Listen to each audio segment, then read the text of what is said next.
DSE 英文係咪淨係英文好就可以考到呢？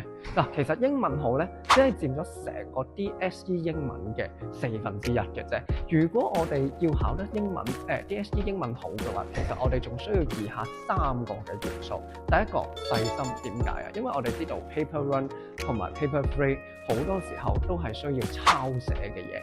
OK，第二個手速要快，咩意思啊？就係你寫字嘅速度要快。點解啊？一樣同樣道理嘅啫。抄書就需要你手速快，包括 paper run 同 paper three， 無論係默書定係抄書，你寫字唔夠快，一定會蝕底。第三樣係乜嘢啊？考試技巧。考試技巧係乜嘢意思啊？即係講緊一啲同語言冇關，但係需要必要嘅技巧。